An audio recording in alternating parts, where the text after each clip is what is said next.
18th century में बंगाल के नवाब के एक छोटी सी गलती की वजह से यूरोप से लाए गए कुछ अंग्रेज सोल्जर्स की मौत हो गई। उसके बाद कुछ ऐसा हुआ जिसने पूरे इंडिया को हिला के रख दिया। आखिर क्या है ब्लैक होल ट्रेजेडी, जिसको इंडिया की हिस्ट्री का सबसे इम्पोर्टेंट और सबसे बड़ा टर्निंग पॉइंट माना जाता है? कहानी शुरू होती है 1707 से, जब मुगल एम्परर औरंगजेब की मौत हो गई। उसके बाद जो भी मुगल सुल्तान्स आए वो उतने पावरफुल नहीं थे, जिससे भारत के कई रीजन्स में पॉलिटिकल इंस्टेबिलिटी क्रिएट हो गई, जिसका फ़ायदा उठाना चाहा फ्रांस और ब्रिटेन जैसी बाहरी ताकतों ने।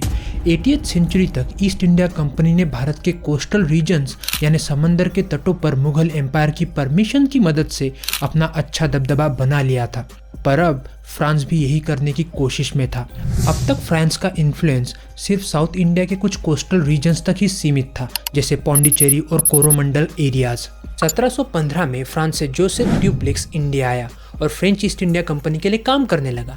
धीरे धीरे कुछ सालों में वो उसका गवर्नर बन गया, और गवर्नर बनते ही इंडिया में फ्रेंच इन्फ्लुएंस बढ़ाने के लिए उसने कुछ नई पॉलिसीज इंप्लीमेंट करना शुरू कर दी।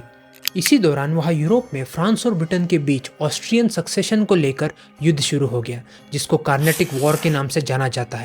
ब्रिटेन को ये डर था कि फ्रांस उनकी इंडिया की ट्रेडिंग पोस्ट पर हमला करेगा, और उनके लिए इंडिया में ही नहीं बल्कि पूरी दुनिया में अगर सबसे इम्पोर्टेंट रीजन अगर कोई था तो वो था Bengal region, most importantly Calcutta, क्योंकि उस वक्त दुनिया का सबसे रिचेस्ट एम्पायर था मुगल एम्पायर और उस एम्पायर का सबसे अमीर रीजन था बंगाल।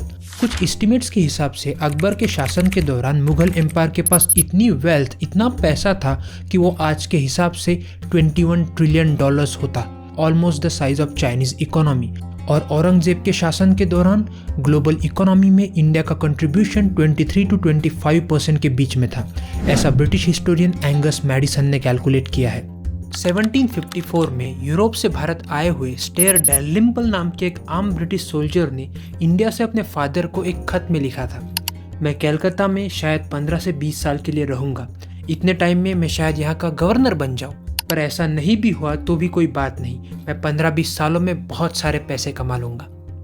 तो बात ये थी कि ब्रिटिशर्स का सारा ध्यान कलकत्ता में सिर्फ ज़्यादा से ज़्यादा प्रॉफिट और पैसे कमाने में ही था।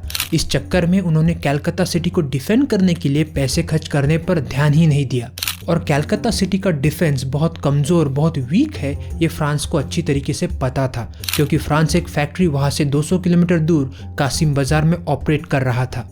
ईस्ट इंडिया कंपनी के डायरेक्टर्स ने लंदन से कलकत्ता में काम कर रहे ब्रिटिश ऑफिशियल्स को खत में लिखा था कि वो जल्द से जल्द कलकत्ता के डिफेंस को सुधारने पर, अपग्रेड करने पर काम करे, बंगाल के नवाब से परमिशन लेकर।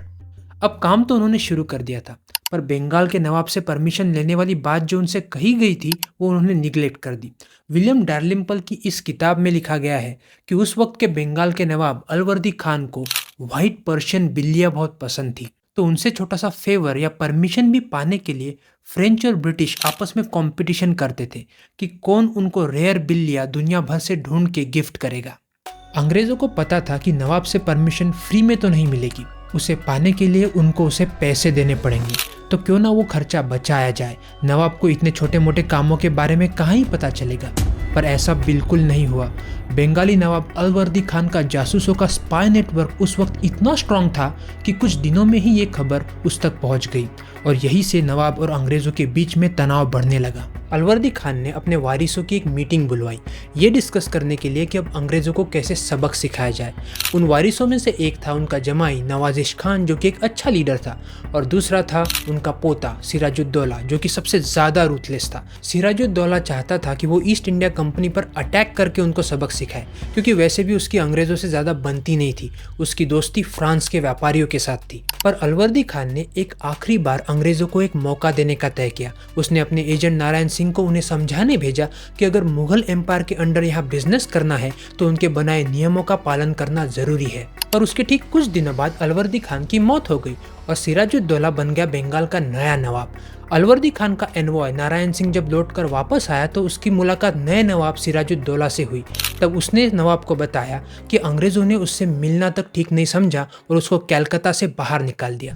ये सुनकर नवाब ने गुस्से में हजारों की फौज और 500 हाथी इकट्ठा किए और कासिम बाजार में जो ब्रिटिश फैक्ट्री थी उसको घेर लिया। कुछ दिनों की घेराबंदी के बाद और ज़्यादा फौज वहां इकट्ठा हो गई। दूसरी तरफ फैक्ट्री में सिर्फ 200 अंग्रेज सोल्जर्स मौजूद थे, इसलिए उन्होंने सरेंडर कर दिया। विलियम डार्लिम्पल की इस किताब में लिखा है कि तब के आई विटनेसेस की माने तो नवाब ने ब्रिटिश सोल्जर्स की चीफ को अपने पाँव पकड़ के बंगाली में तोमार गुलाम बोलने को मजबूर किया, यानी मैं आपका गुलाम हूँ। इतनी बेइज्जती सहने के बाद तो वहाँ के इलियट नाम के एक अंग्रेज सोल्जर ने सुसाइड कर लिया। कासिम बाजार फैक्ट्री के बाद अब नवाब ने अपना रुख कलकत्ता की तरफ किया।